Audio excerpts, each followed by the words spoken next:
परम पिता परमेश्वर पूर्ण ब्रह्म सारी सृष्टि के रचनहार कुल मालिक कबीर परमेश्वर जी की असीम कृपा से आप जी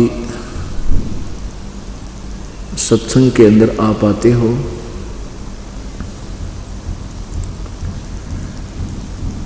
परमेश्वर कबीर देव जी अपनी प्यारी आत्माओं को अपनी शरण में लेने के लिए, यथार्थ ज्ञान समझाने के लिए अपने उस सुख में सतलोक को त्याग कर यहाँ इस गंदे लोक में आते हैं। ये काल का लोक है और काल के लोक में कोई जीव सुखी नहीं है और ना ही हो सकता है। परमात्मा हमें याद दिलाते हैं जब आकर के कि तुम इस झूठे सुख को सुख कहे ये मान रहा मनमोद, ये सकल चबीना काल का, कुछ मुख में कुछ गोद है। परमात्मा कहते हैं, हमें समझाते हैं आकर के कि ये सभी जितनी भी यह व्यवस्था है और जितने भी ये मानव हैं, ये इस झूठे सुख को सुख मान बैठे हैं। संतान और संपत्ति को हम अपना मानते हैं। पुण्यात्माओं, उन व्यक्तियों को देखो जिनके एक का पुत्र था, उसी की मृत्यु होगी। किसी की पुत्री थी, पुत्री की मृत्यु होगी।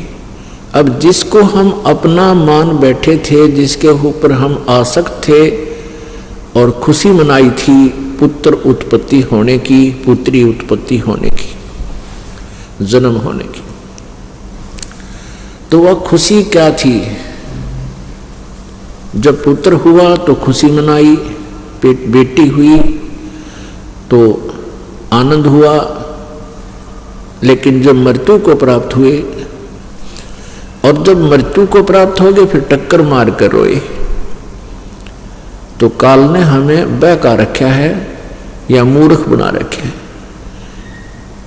और इस भूल को मिटाने के लिए केवल परमेश्वर को ही आते हैं।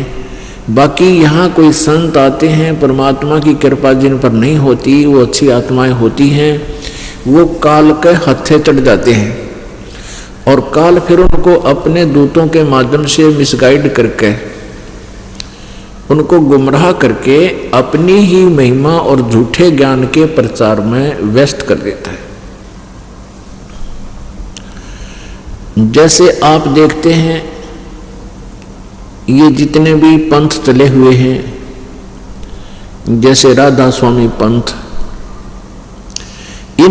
इसका जो प्रवर्तक था वो बहुत ही पुण्यात्मा था, बहुत ही पिछले जन्म जन्मांतर के उसके शुभ संस्कार घने थे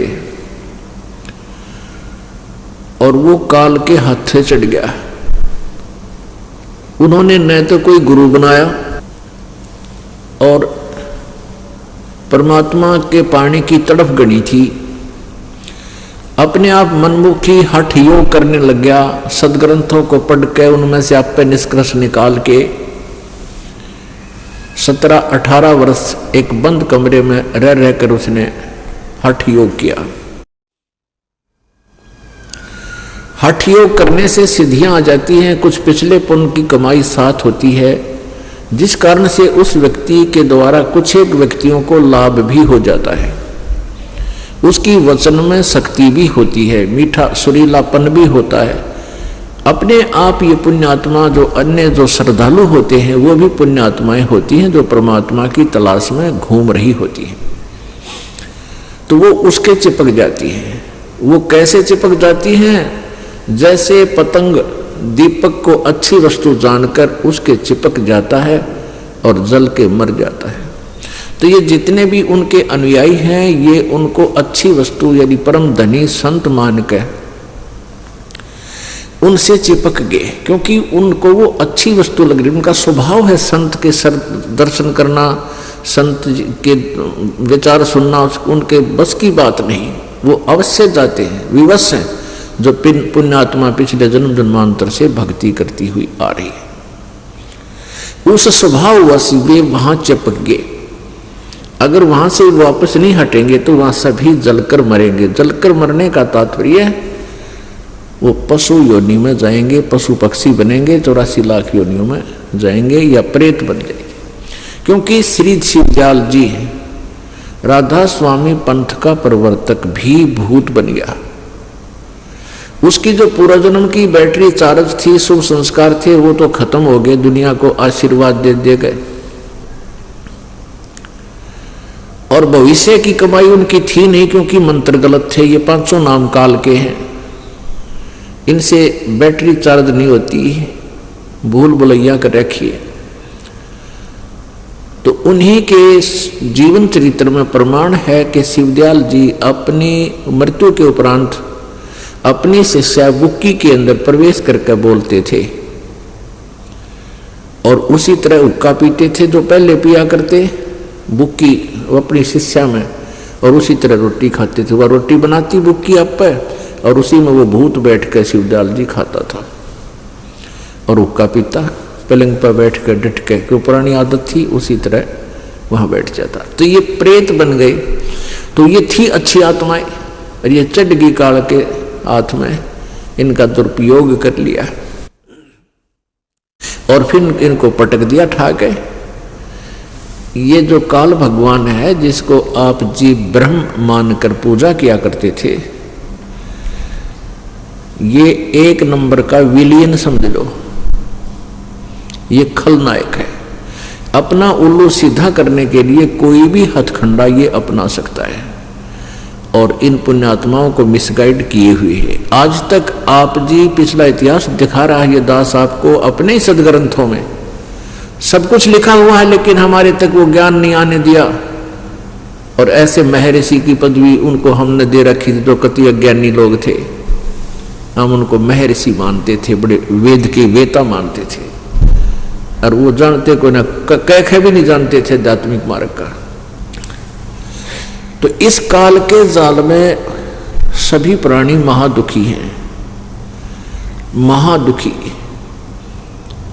पुण्यात्माओं, हमने इस झूठे सुख को सुख मान लिया क्योंकि हम एक दूसरे को देखकर सुखी दुखी होते हैं। जैसे एक व्यक्ति का इकलौता पुत्र मर गया, उसकी जब वो मृत्यु हो जाती है तो आसपास के कुल के लोग आते हैं, सांत्वना देते हैं। अब जिसका इकलौता पुत्र था, क्योंकि हम पुत्र को बहुत महत्व देते आए हैं अभी तक इन भ्रमित किए हुए संतों के ज्ञान के आधार से, तो वो एकलौता पुत्र मर गया। पहले खुशी कितनी मनाई थी, अब वो टक्कर मार मार कर हो रहा है। उसके बाद किसी के 2-3 पुत्र थे, एक की मृत्यु होगी, अब वो पूरा परिवार बिलख रहा है। उनको सांत्वना देने के लिए कुल के लोग आते हैं और वो व्यक्ति भी वहां चला गया जिसका इकलौता पुत्र मर चुका था 2 साल पहले। तो जिसका इकलौता एक पुत्र मरा, तो तीनों में से उसको सांत्वना दे रहे हैं कि भाई तेरा तो एक का मरा है, इसका देख बेचारे का इकलौता पुत्र था और वो भी मर गया, तेरे 2 तो बच गए। तो वो जिसके 3 में तो एक की मृत्यु हुई है, तो वो इस तरह अपने आप को संतुष्ट और सुखी मान लिया कि शुक्र है मेरा तो एक का मरा है, इस बेचारे का एक ही था, वो ही मृत्यु को प्राप्त हुआ, तो इससे तो मैं सुखी। तो इसको परमात्मा कहते हैं झूठे सुख को सुख कहे यो मान रहा मनबोध। ये सकल चबीना काल का कुछ मुख में कुछ कोट। जिसको हम अपना मान रहे थे, बेटा मेरा, बेटी मेरी, या कार मेरी, कोठी मेरी, अब उनमें से एक तो गया, तेरा कहाँ था यो। लेकिन हमारी बुद्धि इतना काम करती कोई ना, क्योंकि हमने उसके तुलनात्मक ज्ञान का आधार मिला नहीं, अब मिलेगा। अब इस ज्ञान से हमारा ऑपरेशन होगा। अब परमात्मा क्या बताते हैं कि तुम काल के जाल में फंसे हुए हो और यहां से निकलने का प्रयत्न करो। निकलने का प्रयत्न हम उस समय करेंगे जब हम वास्तव में समझ लेंगे कि सचमुच हम यहां बुरी जगह फंस गए। और ये समझाने के लिए सत्संग किए जाते हैं ये समझाने के लिए सदग्रंथों के विचार आपके समक्ष संत के द्वारा प्रस्तुत किए जाते हैं, क्योंकि इन सदग्रंथों को स्वयं पढ़ने से इतना ज्ञान नहीं हो सकता, वो आज तक हुआ भी नहीं। परमात्मा अपनी अमर वाणी में बोलते हैं कि गुरु बिन काहु न पाया ज्ञाना, जो थोथा वो छड़े किसाना, गुरु बिन वेद पढ़े जो प्राणी, समझे ना सार रहे अज्ञानी। इसलिए टीचर की आवश्यकता पड़ती है। आध्यात्मिक टीचर सतगुरु गुरु होते हैं, वो भी आध्यात्मिक टीचर होते हैं, रिलीजियस टीचर बोलते हैं इनको, तो उनकी भी आवश्यकता पड़ती है। लेकिन इस अध्यात्म मार्ग के अंदर ये नकली गुरु गणे, कल के सत्संग में आपको ये बताया था कि 3 लोक और भवन चतुर्दश में कोई नहीं सत्संगी, और प्रमाण दिए थे। किसी को भी यथार्थ ज्ञान नहीं है। और आज आपके ऊपर कृपा की परमात्मा ने इस दास को वो तत्वदर्शी संत बना कर भेजा, और आप जी के ऊपर विशेष कृपा परमेश्वर की कि आपका जन्म ऐसे समय में और फिर इस सतलोक आश्रम में बरवाला में आने का शुभ अवसर मिल गया। आपके पुण्यों की, आपकी शुभ किस्मत का कोई अंदाजा नहीं लाया जा सकता। पुण्यात्माओं, इस मार्ग से भ्रमित मत होना, क्योंकि ये मार्ग एक ऐसा है जो पूरे विश्व के विपरीत है। आप यहाँ से ज्ञान सुनकर जाते हैं, जो 1-2 बार भगता लिए तो अपने मित्रों को, रिश्तेदारों को, यानी वो बैठकर समझाने की चेष्टा करता है, तो सभी एक बार बिदक जाते हैं और पूरा विरोध करते हैं, क्योंकि उन्होंने आपकी तरह ही पहले, जैसे आप जी ने ज्ञान ठोक रखा था, अंदर सारा भरा पड़ा था, ऐसे उन सब के अंदर वो खचड़ा भरा हुआ है, और वो इस ज्ञान को जल्दी से अंदर समाने नहीं देता। लेकिन आप जी ने उनकी बातों को नहीं मानना है, वो आपकी ना माने दुर्भाग्य है उनका, लेकिन आप जी ने उनके विरोध से परमात्मा से दूर नहीं होना है, चाहे कुछ भी हो। लेकिन परमात्मा आपकी मदद करेगा और आपको बहुत सहयोग देगा, आप सफल होगे, क्योंकि उनकी दुर्गति होंगी, उनके इतना कहर टूटेगा जो भगवान से दूर है। ऐसे कलयुग में 24 घंटे इंसान कोई अच्छी सोच नहीं रखता, चाहे कितना अच्छा आदमी दिखता हो, क्योंकि परमात्मा के ज्ञान के बिना वो अच्छा सोच ही नहीं सकता। और अपने पेट के लिए ना जाने के अटकलबाजी, झूठ कपट, सारा दिन इंसान निरे पाप इकट्ठे करके रात को सोता है और सपने में भी अच्छी बूंदी सोचता रहता है। तो यहाँ इतने पाप इकट्ठे कर लेता ये प्राणी, फिर कुछ दिनों में ये फिर फल देने लगेंगे।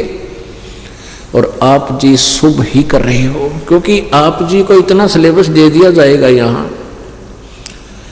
आप जी को गलत सोचने का समय को नहीं मिला है। सुबह उठते परमात्मा की अमरवाणी का नित्यनेम करो, या उठते पहले अपना पहले मंत्र का जाप करो, जो भी जुमसा मिल जाए उससे कर डाला दे।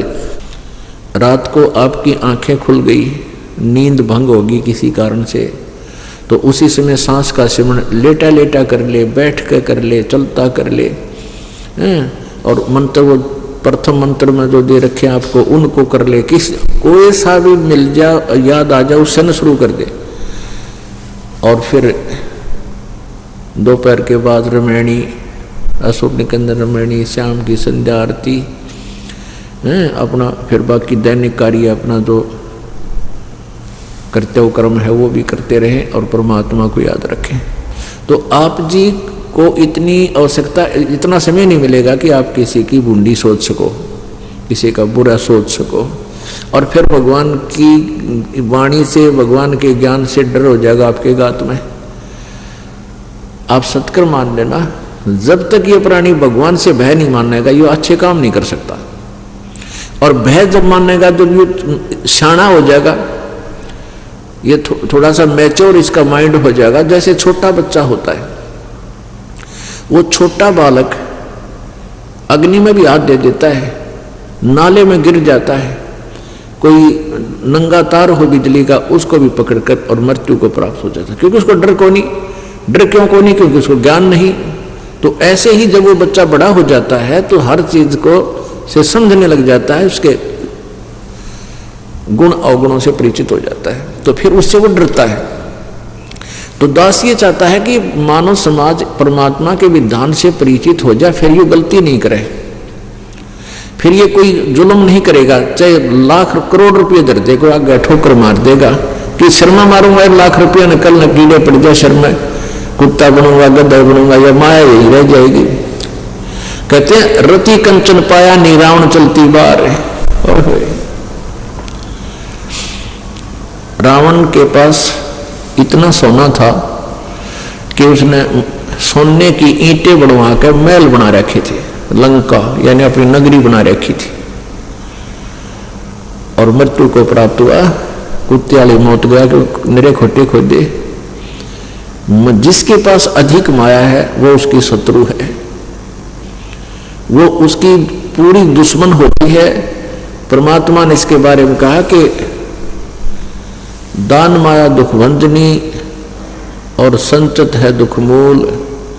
जो माया का संग्रह करते हैं उनके वो दुख की जड़ है, बहुत हानि कर देती है।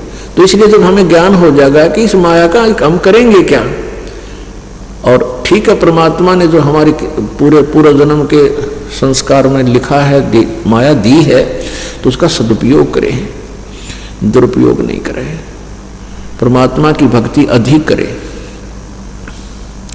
तो इस प्रकार ये दास चाहता है कि आप जी को डर लगे, आपको भय बने भगवान का, और जब तक भय नहीं होगा जीव सुधर नहीं सकता, ना शुभ काम कर सकता। अब आप देख रहे हो ये इंसान परमात्मा के विधान से अपरिचित होने के कारण केवल माया ही को सर्वस्व मान चुका है। हर प्रकार से किसी भी क्षेत्र में देख लो आप, किसी भी क्षेत्र में आप किसी ऑफिस में जाते हैं,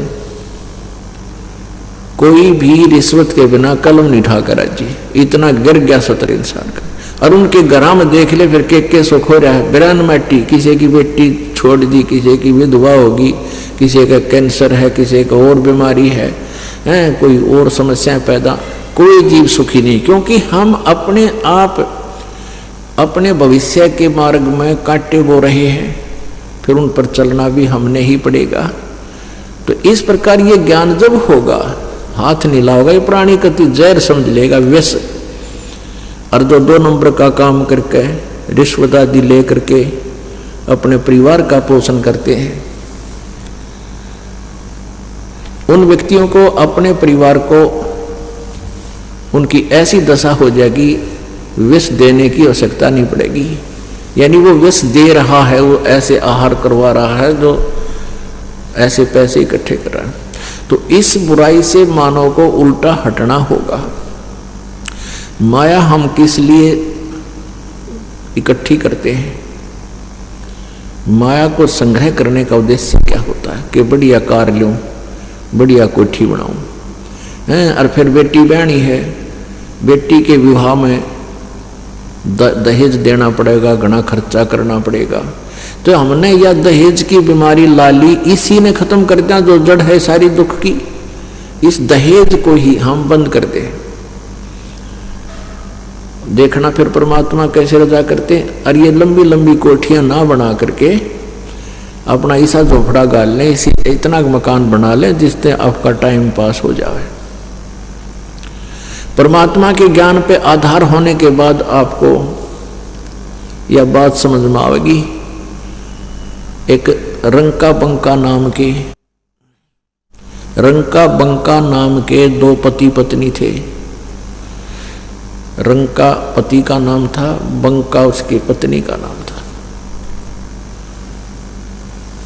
और परमेश्वर कबीर जी उस समय अन्य रूपांतर करके एक संत भूमिका में वहां रह रहे थे। रंका और बंका, और एक उनकी पुत्री, उसका नाम वंका था।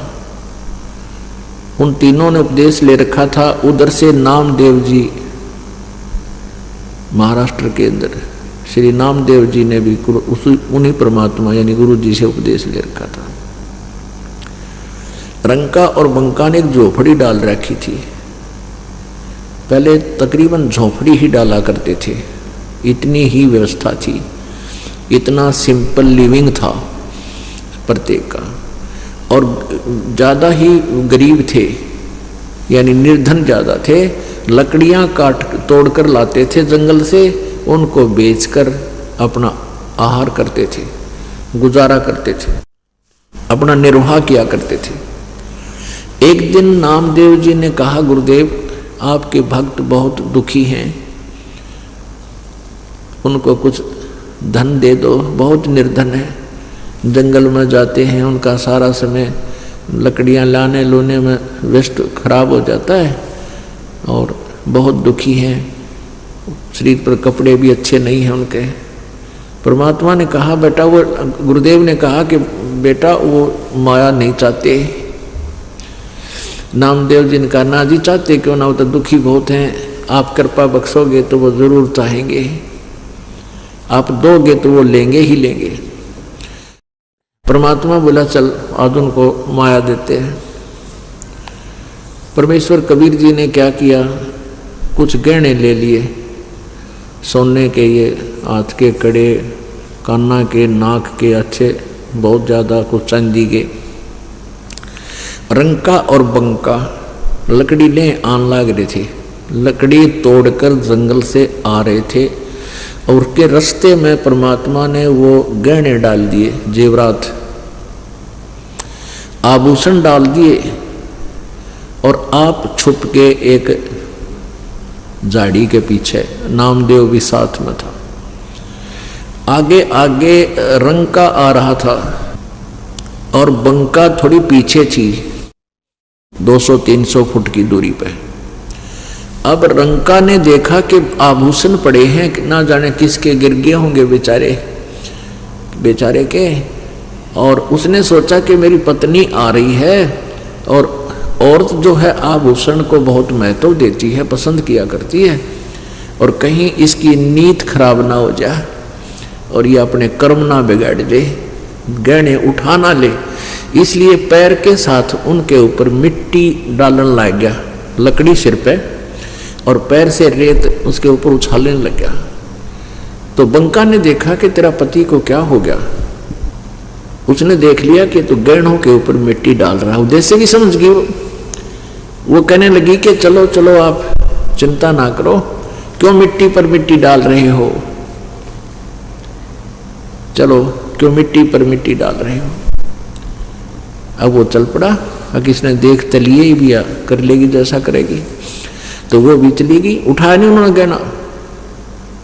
अब परमात्मा बोले, बोल भाई नामदेव जी, ये तो ना उठाते, मैं दूं कैसे इनको। नामदेव जी को बड़ा झटका लग गया। उसके बाद उनमें भी बहुत परिवर्तन हो गया, क्योंकि वो पहले अच्छे पैसे वाले थे, फिर अपनी माँ के साथ वो अलग से झोपड़ी में ही रहने लगे। तो पुण्यात्मा, परमात्मा जो है, ऐसे ज्ञान होने के बाद वो बहुत निकट आ जाता है। जैसे आपने कथा सुनी है कि नरसिंह जी के पास घनी माया थी, इतना कंजूस था, जितना घना धन होगा जिस प्राणी के पास, वो उतना ही ज्यादा परमात्मा से दूर होता चला जाता है और माया की जोड़ में अंधा हो जाता है उसके संग्रह करने में। अब नरसिंह जी के पास बहुत ज्यादा धन था। आज से कई सैकड़ों वर्ष पहले उसके पास 56 करोड़ की संपत्ति थी, आज तो 56 अरब हो जाए, और चवन्नी दान करया नहीं करता।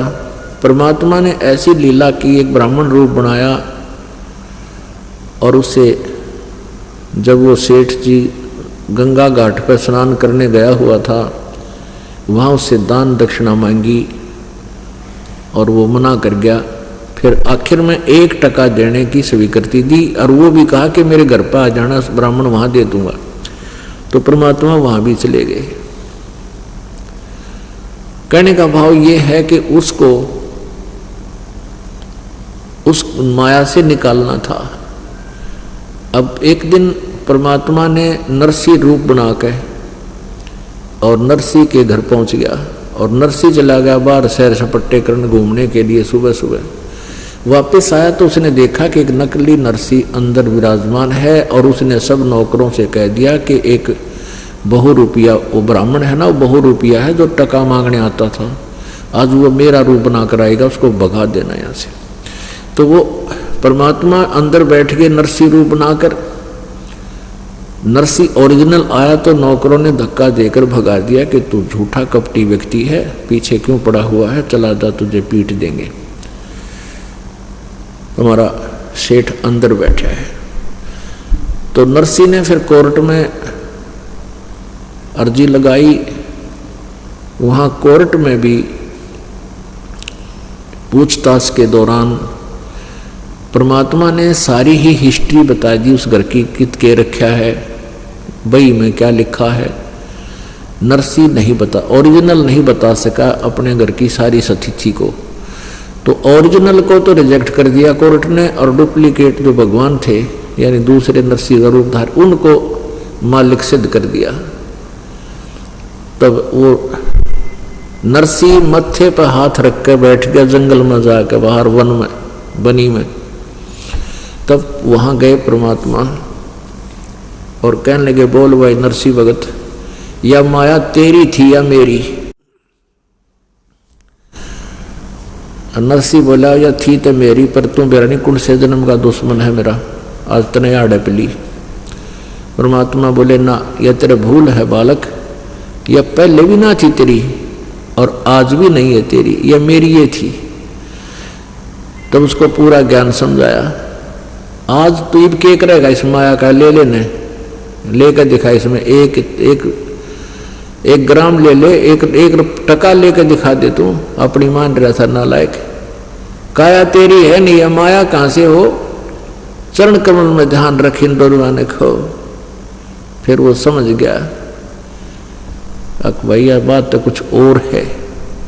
फिर कहा कि मैं तुझे माया तो दे दूंगा, लेकिन यह तेरी दुश्मन है बेटा, तुझे खा जाएगी या तेरे जीवन में बर्बाद करने लग रही। क्या करेगा, शर्म में मारेगा तू। एक बेटी थी वह ब्याह दी और तेरा संतान नहीं, इसका चिपटा बैठा, कल ना मृत्यु हो जाएगी और लोग बांटेंगे इसने, और गधा बना रहेगा, पाप कर्म तेरे सिर पर रखे रहेंगे।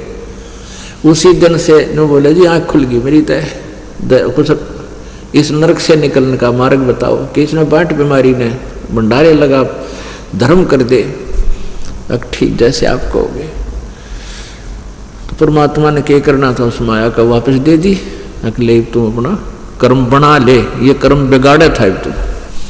तो पुण्यात्माओं, हम तो माया मांगना हो भगवान ते, इस बीमारी ने गले में गालने के लिए परमात्मा कहता है इससे बच्चों, और फिर आप सत भक्ति करो, दान धर्म करते रहो। कहते हैं कल्पे कारण कौन है, कर सेवा नहीं काम, और मन इच्छा फल देऊंगा जो पड़े मेरे ते काम। आपने बहुत सी और भी कथाएं सुना रखी इस दास ने। जैसे एक बार परमात्मा कबीर जी के बारे में झूठी चिट्ठियां लिख दी कि कबीर भंडारा करेगा, और कबीर परमेश्वर जी कपड़ा बुनते थे, उसकी जो मेहनताना आता था उससे अपने परिवार का पोषण करते थे। परिवार कौन कौन थे? परमात्मा का जन्म नहीं हुआ, परमात्मा ने कोई ब्याह नहीं, शादी नहीं करवाई, उनकी कोई संतान नहीं थी, लेकिन 2 मुर्दे बच्चों को जीवित किया था किसी शर्त पर, जनता का भ्रम निवारण करने के लिए, और जिस कारण से लाखों लोग परमात्मा के शिष्य भी हुए थे उन्हीं अब चमत्कारों को देखकर। और उनकी कोई पत्नी नहीं थी, 2 माता पिता मुंह बोले थे। जैसे परमात्मा कमल के फूल पर काशी में लहर तारा तालाब में आकर प्रकट हुए, और वहाँ से नीरू नीमा नाम के 2 दुल्हा पति पत्नी परमात्मा को घर ले गए थे बालक रूप में। बड़े होकर वो दुल्हे का कार्य करने से दुल्हा कहलाए। तो उनको वो माता पिता समझो, ये परिवार था, 4 सदस्य और थे।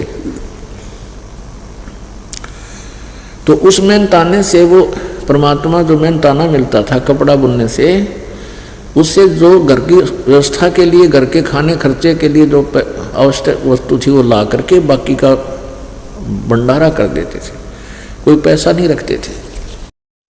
तो ये झूठी चिट्ठियां डाल दी उनको भाई कबीर भंडारा करेगा, क्योंकि कबीर परमात्मा जी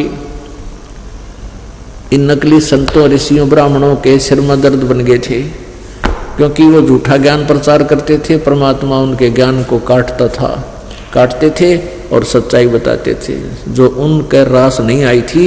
और उन्होंने परमात्मा को, कबीर जी को मारने की, काटने की, हर तरह से कोशिश की, बदनाम करने की, लेकिन ना उनसे वो मरे थे और ना ज्ञान में हारे। अंत में उन्होंने एक चिट्ठी लिख दी सब जगह के सभी संत महात्मा आ जाओ कबीर की तरफ से कि मैं भंडारा कर रहा हूँ 3 दिन का, सबको एक एक असरफी एक बार के भोजन के बाद और एक दोहर यानी एक कंबल ये दक्षिणा दूंगा। तो लालची लोग भी 18 लाख इकट्ठे हो गए, वहाँ इकट्ठे हो गए।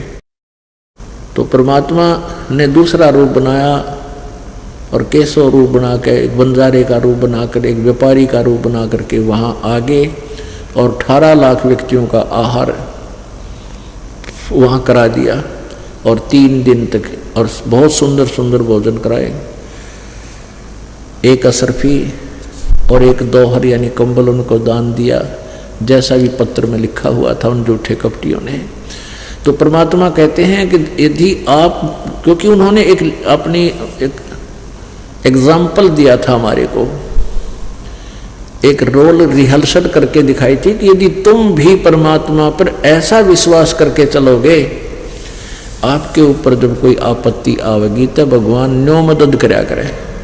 परमात्मा ऐसे सहयोग दिया करता है। तो इसलिए हमने उस माया को, परमात्मा को ज्यादा महत्व देना चाहिए माया के स्थान पर। अब इस माया के विषय में परमेश्वर की वाणी में लिखा है, ग्रीव माया ऐसी माया मोहनी, ब्रह्म सरीखा खेल, सतगुरु शरण उबरे जाकी बंकी हेल। ग्रीव ऐसी माया मोहिनी, मोहा सकल जिहान, इस माया की जाड़ में आगे चतुर सुजान। ग्रीव ऐसी माया मोहनी, ये ब्रह्म सरीखा तोल, विष अंजन धर उतरी, ये पिए हंसा गोल। ग्रीव ऐसी माया मोहनी, ब्रह्म सरीखा तोले, ज्ञानी ध्यानी सब मुसे खा लिए अणबोले। ग्रीव ऐसी माया मोहनी, दुश्मन गणे नमीत, आन अटक माने नहीं, खाने ही से प्रीत। ग्रीव ऐसी माया मोहनी, हिलमिल मोह लिए सुरपंथ, 3 लोक को खा गई, दर दर रूप अनंत। ग्रीव ऐसी माया मोहनी, होरा होरी धूर, सतगुर हेला देत हैं, या से रहियो दूर। ग्रीव ऐसी माया मोहनी, मोह लिए सब लोक, सुर नर मुनि जन खा लिए, दे दे बाचा पोख। ग्रीव ऐसी माया मोहनी, मंडन सब संसार, कृष्ण विष्णु भगवान तक सब माया की लार। ग्रीव माया माया क्या करे, ये माया रावण राम, मन माया हो बिस्तरी, माया के सब काम। ग्रीव माया माया धरनी आकाश है, ये माया चंद्र सूर्य, माया पानी पवन है, माया से के सब तूर।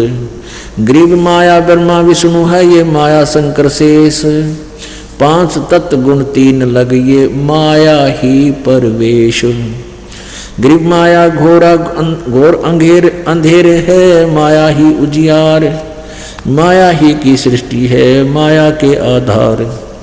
ग्रीव काया माया हो रही, जित लखड़ा आकार, आद अंत लो जानियो, 24 अवतार। ग्रीव ये माया के फूल हैं, जेते दर शरीर, सुर नर मुनिजन सब कहूँ, सिद्ध साधक और पीर। ग्रीव ये माया के फूल हैं, जेते दर शरीर, इस बेली लाग्या नहीं, ये अदली असल कबीर।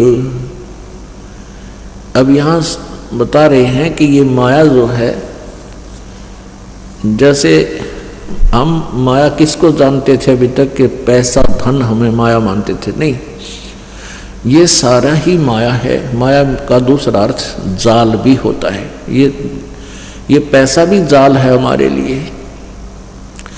अब जैसे कल बताया था कि एक समय कुंभ का मेला भरा था और उसमें ये गिरिपुरी, नाथ, ओगड़, नागा सारे ये शिव के उपासक, तमोगुण शिव के उपासक, और वैष्णु साधु थे विष्णु जी के उपासक, सतगुण विष्णु के। इनका वहाँ कुंभ के मेला लगा था हर की पैड़ी हरिद्वार में, और वहाँ पर प्रथम स्नान करने पर झगड़ा हो गया। नागा कह रहे थे हम पहले स्नान करेंगे, हम श्रेष्ठ हैं। वैष्णु कह रहे थे हम पहले नहाएंगे, हम श्रेष्ठ हैं। वहाँ कहते हैं ये काल का जाल, वहाँ वो गंगा की पैड़ी, वो नहान, प्रथम स्नान माया बन गया। वो वही माया थी, अहंकार बन गया। तो कहते माया के इस प्रकार ना जाने कितने रूप हैं और ये विनाश कराती है। ये माया के फूल हैं जेते धरे शरीर, सुर नर मुनिजन सब कहूँ सिद्ध साधक और पीर। कहते हैं जितने भी माँ से उत्पन्न हुए हैं ये सब माया के बने हुए हैं, और इस बेली लागा नहीं अदली असल कबीर, यानी कबीर परमात्मा माँ से जन्म नहीं लिया प्रभु ने, उनका शरीर इस माया से बना हुआ नहीं था।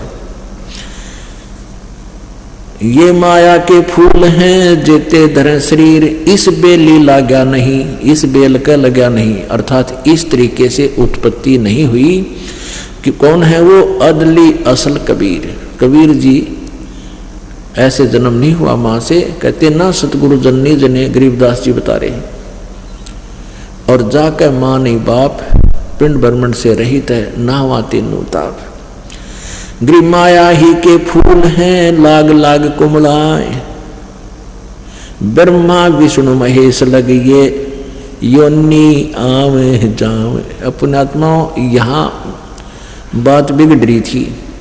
ये वाणी गरीबदास जी ने 250 वर्ष पहले लिखी, और आज से 600 वर्ष पहले परमेश्वर कबीर जी ने यही बात, यही ज्ञान बता, और अपनी प्यारी आत्मा गरीबदास जी को सन 1727 में आकर यहाँ छुडानी गांव हरियाणा के अंदर जिला झज्जर में मिले थे।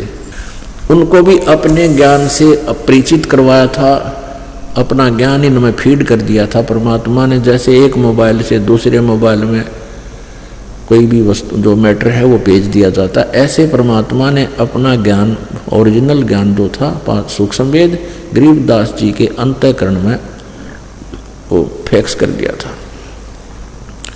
तो उस समय से क्या बता रहे हैं, गरीब ये जेते आवत जाते हैं सब माया के माही, वृक्त एक कबीर हैं जाकी सरवर नाही।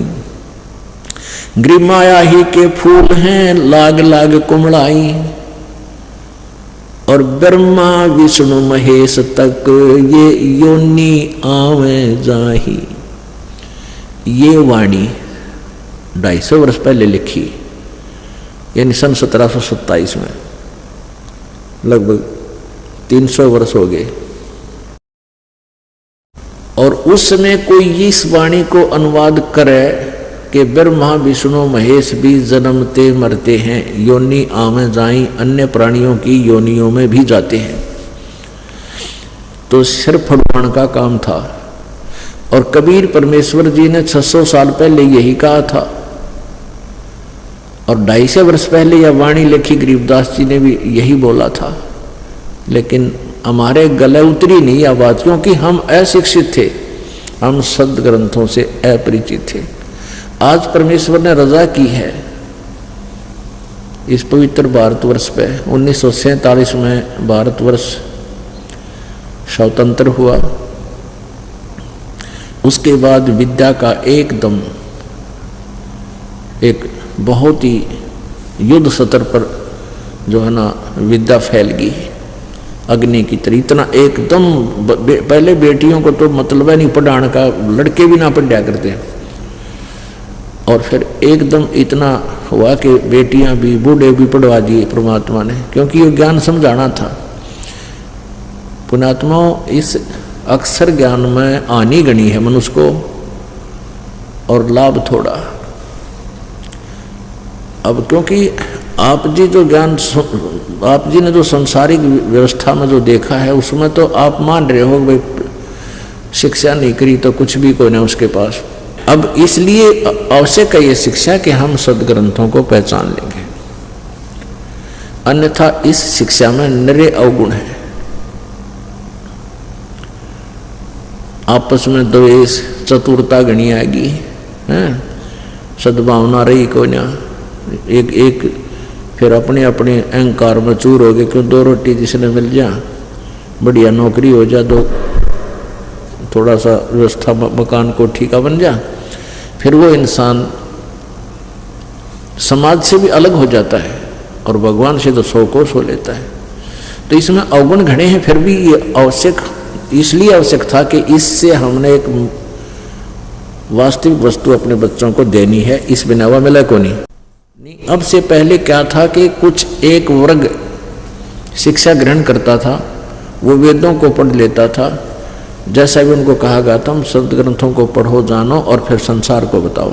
तो वो आकर के गाँव में सत्संग करते थे, भगवान की चर्चा सुनाया करते थे।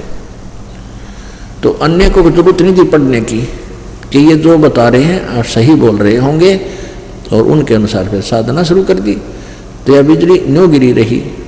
अब इसलिए परमात्मा ने संत तो शिक्षित है ही है, लेकिन भगत भी शिक्षित, और शिक्षित है तो हम भगवान के ज्ञान को आंखों देख कर स्वीकार करेंगे। तो इसलिए क्या बताते हैं, माया ही के फूल हैं ये लाग लाग कुमड़ाना माने मुरझाना। जैसे फूल खिला मुरझा गया, खत्म हो गया, ऐसे ही जन्म है जीव का, बालक हुआ, फिर युवा हुआ, फिर बुढ़ा हो गया, मुरझा गया, फिर मर गया, टूट के गिर गया।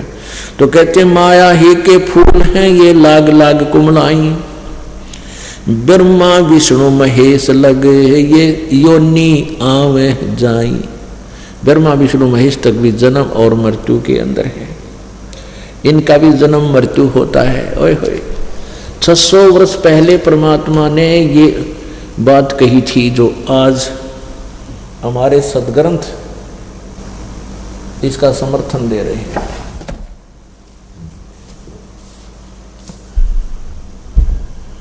पुण्यात्माओं, ये ऐसा कमाल कर दिया अज्ञानियों ने कि इस ज्ञान को रह रह कर क्लियर करना पड़ेगा इस कंसेप्ट को, नहीं तो कोई नहीं सुनेगा। अब देखना, श्रीमद् देवी भागवत में आपको स्पष्ट दिखाते हैं कि ये हमारे सदग्रंथ भी यही बताते हैं, जो 600 वर्ष पहले परमेश्वर ने आके सतलोक से आकर के ये ज्ञान दिया था।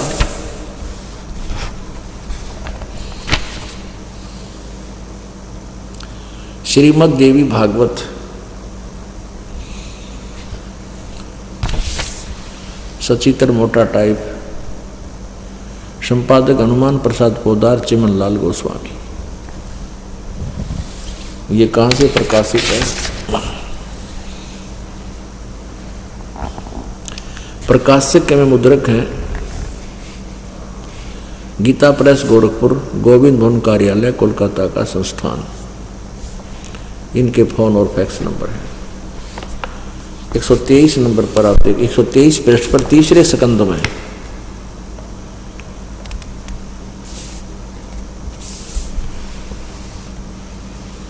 123 पृष्ठ पे ये देखिएगा। भगवान विष्णु अपनी माता शेरा वाली दुर्गा की महिमा करते हुए, स्तुति करते हुए क्या बोल रहे हैं? तुम शुद्ध स्वरूपा हो,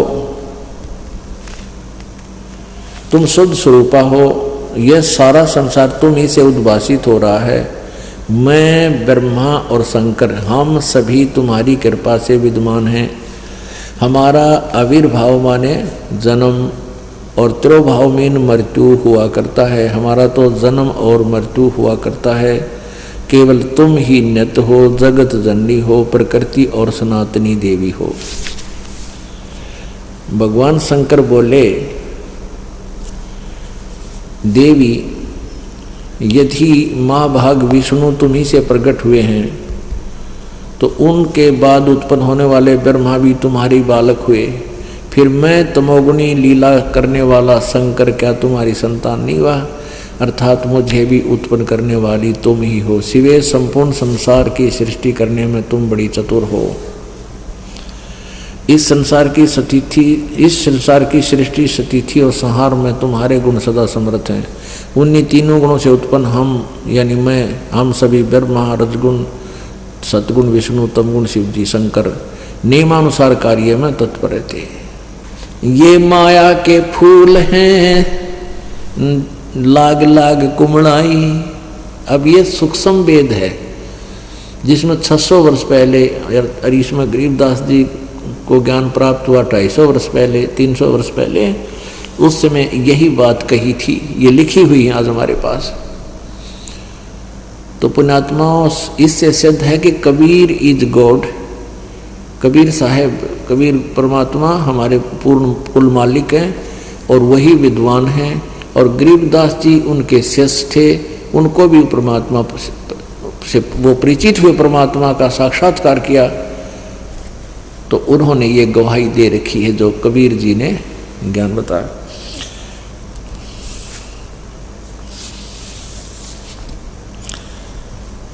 अवगत से ओम भया, ओम से भया नाभि, नाभि से कमला भया, कमल भया जो ब्रह्मा का बैराग। ब्रह्मा से ती उपजा जेते हैं कलमाही, तीहू देवा शाखा वये अक्सर वृक्ष की छाई। ले यहाँ वो गीता जी अध्याय नंबर 15 का श्लोक नंबर 1 से लेकर 4 तक भी वर्णन कर दिया कि ब्रह्मा से ती उपजा जेते हैं कलमाही, यानी तुम यहाँ जितनी भी संतान उत्पत्ति है, जीव जंतु हैं, ब्रह्मा जी के रजोगुण के प्रभाव से सबकी उत्पत्ति हुई है। और फिर ये क्या चीज है? ब्रह्मा विष्णु महेश तिहु देवा शाखा वहे, ये अक्षर पुरुष की छाही। कबीर परमेश्वर ने अपनी वाणी में लिखा, अक्षर पुरुष एक पेड़ है, निरंजन वा की डार, और तीनों देवा शाखा हैं ये पात रूप संसार। माया मन की मोहनी अंदर है हैरान, चित्रगुप्त माया बने और माया है धर्मराय। जो ज्योत निरंजन से उपजा सब माया के माही। जो इस काल के लोक में जिसकी जन्म है वह सब इस माया में फंसे पड़े हैं दलदल में। अंत लोक में खेलती ये माया मंगल गावे, शिव ब्रह्मादिक मोलिए और कौन ठहरावे। माया मन की मोहनी अंदर है हैरान, 9 अवतार डुराइया ये पकड़ लिए भगवान। अब यहाँ कहते हैं और की तो कौन बचेगा इस माया से, तुम्हारे भगवान भी फंसे पड़े हैं। पुण्यात्माओं, ब्रह्मा विष्णु महेश के जीवन चरित्र को आप पढ़कर देखो पुराणों में, इनने कैसी कैसी गलतियां की हैं। तो माया, हर तरह से माया के अंदर ये फंसे पड़े थे, ये माया से बाहर नहीं थे। जैसे एक बार भगवान शिव जी को पता चला कि भगवान विष्णु ने जिस समय सागर मंथन किया गया था उस समय मोहनी लड़की, एक मोहनी नामक औरत का रूप धारण किया था और राक्षसों उस पर मोहित हो गए थे। उसकी तरफ इतना सुंदर थी कि उसकी तरफ देखकर आसक्त हो गए और राक्षसों ने सागर मंथन में निकला हुआ अमृत का कलश ले रखा था। देवताओं का मानना था कि इस अमृत को अगर ये पी लेंगे राक्षस तो ये अमर हो जाएंगे, ज़्यादा दीर्घायु हो जाएगी, ये समय मृत्यु से पहले मरेंगे नहीं, हमारे से नहीं, हम नहीं मार पाएंगे इनको, इनकी उम्र बढ़ जाएगी। तो इस भय से उन्होंने विष्णु जी से कहा। विष्णु जी ने एक लड़की रूप धारण किया और उनको मोहित कर लिया। देवताओं ने फिर उसने हेर फेर करके मोहिनी रूप में भगवान ने अमृत का घड़ा तो उठा लिया और शराब का घड़ा उनके वहां रख दिया।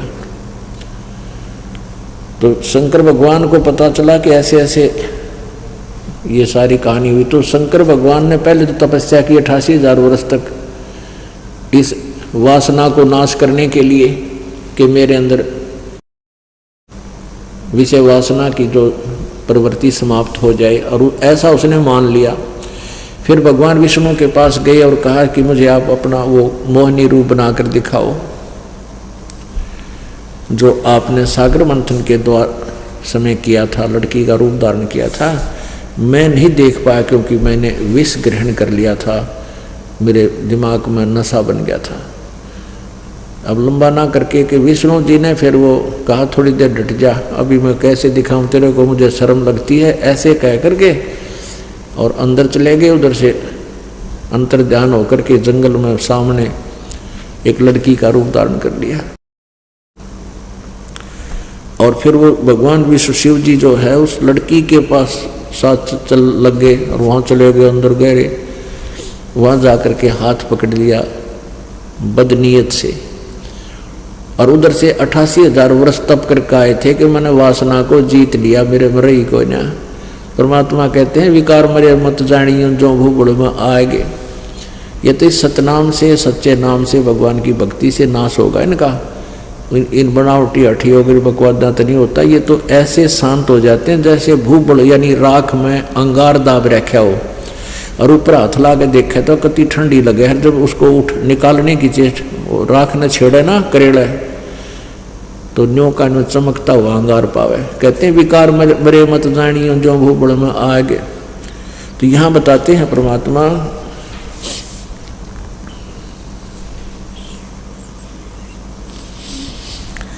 माया मन की मोहनी अंदर है हैरान, 9 अवतार डुराइया ये पकड़ लिए भगवान। गृह माया मन की मोहनी जग बहुविध लूटे, सतगुर शरण उबरे दे धारण छूटे। अब निचोड़ दे दिया, निष्कर्ष भी साथ दे दिया कि ये माया जो है इस जीव को बहुत प्रकार से लूटती है।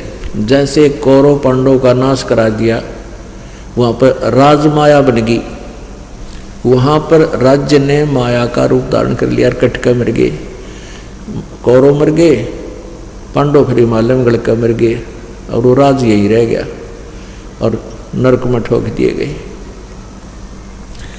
माया मन की मोहनी जग को बहुविध लूटे। कहते हैं सतगुरु शरण उभरे और दे धारण छूटे। सतगुरु शरण में, तत्वदर्शी संत की शरण में और कबीर परमेश्वर की जो है ना भक्ति से ये पुण्यात्मा उभरेगी, इसमें उत्थान होगा, इन विकारों से ऊपर उठेगी, माया से भी ऊपर उठेगी और फिर दे धारण छूटे यानी जन्म मृत्यु समाप्त हो है। ग्रीम बाहर खारी कहते हैं अंदर से मीठी, या साईं के दरबार में तेरी पकड़ेगी घींटी। अब जैसे एक व्यक्ति के पास घना धन था, उसने कुछ तो बच्चों को दे दिया और कुछ जमीन में दाब दिया। पहले अंदर गड्ढा खोद कर चोरों से डर कर दबा देते थे, उसकी मृत्यु होगी। और वहाँ जाकर उसको, क्योंकि जैसी आपकी टेंडेंसी, जैसा आपके विचार, आपका भाव यहाँ बना हुआ है, इस शरीर छूटने के बाद सूक्ष्म शरीर में एज इट इज ऊपर जाता है। तो वहाँ भी सूक्ष्म शरीर में भी आपका स्वभाव वैसा ही रहता है। तो वहाँ भगवान के दरबार में जब खड़ा होता प्राणी तो उससे कोई पूछने की जरूरत को ना, उसके मस्तिष्क के ऊपर वो सभी अंकित होता है, इसने के पाप करे कोड वर्डों में, और फिर वहाँ उसकी वो फिल्म चला दी जाती है। तो उसके मन में ये रह जाता है कि मैं तो माया छोड़ा, मेरी माया रहेगी, मेरी माया रहेगी। धर्मराज के दरबार में तो वहाँ उसको सर्प बना देते हैं, जा तू माया ने संभाला पड़ी। फिर वो सर्प बनकर उसी घर के आसपास जन्म लेता है, फिर वहाँ चक्कर काटता काटता वहाँ जहाँ माया दाब रखी होती वहाँ ढूंढता फिरता उस घर में कहाँ सी है, फिर उसके घर के तोड़े दे ही घर वाले फिर उसने गढ़े। तो यहाँ परमात्मा कहते हैं बाहर खारी कहते हैं अंदर से मीठी, या साईं के दरबार में वहाँ पकड़ेगी गीटी, यानी गर्दन दबाओगी तेरी। गर्दन पकड़ना माने फिर जकड़ लेगी वापस। बाहर खारी कहते हैं अंदर सब लोड हैं, सब लोड हैं यानी सबको चाह है। ऊपर तो चाहे लोग दिखावे संत भी ना चाहते माया, लेकिन अंदर से कहते सारे की लोड है, जरूरत है, सबको चाहते हैं, सब चाहते हैं। बाहर खारी कहते हैं अंदर सब लोड हैं, वे तो सतगुरु संत हैं जो माया से तोड़े, यानी माया से दूर करेंगे वो तो सतगुरु संत यानी वो परम संत होते हैं। ग्रीवसेंस 88 दीप में ये माया का मेला, ब्रह्मा विष्णु महेश लगिए हैं तीनों चेला, स्वर्ग मृत्यु पाताल लग सब ही हैं पाजी, या माया मुस्काए कर सतगुरु से भाजी। संसारी की क्या कहूँ ये मुनवर से ठेका, चुंडित मुंडित खा लिए सब द्वादश बेखा। कहीं कनक कहीं कामनी कहीं भोजन कहीं भाव, कहीं गुरु चेला हो रही बहुविध किन्या बहुत उपसाओ। गरीब कहीं कनक कहीं कामनी कहीं भोजन कहीं भाव, कहीं आदर सत्कार है खेल बहुविध दाव। गरीब माया की महिमा कहूँ ये कनक कामनी काल, और जिन चंपी सो खा लिए ये सिद्ध साधक बेहाल। गरीब माया की महिमा कहूँ ये पढ़कर 18 बोध, संसारी की के कहूँ ये मुनिजन खेलें गोद। गरीब माया की महिमा कहूँ ये पढ़े 18 प्राण, संसारी की क्या कहूँ ये खा लिए बड़ खान। गरीब बहु मंदिर हीरा गहने ये योद्धा अंत अपार, रावण नरक में चला गया लग माया की लारे। कहते माया के चक्कर में रावण भी नरक में गया, रसातल को गया। गरीब माया मंगल गावती जगत किया हैरान, 1.25 लाख उपकार है 1 लाख नित खान।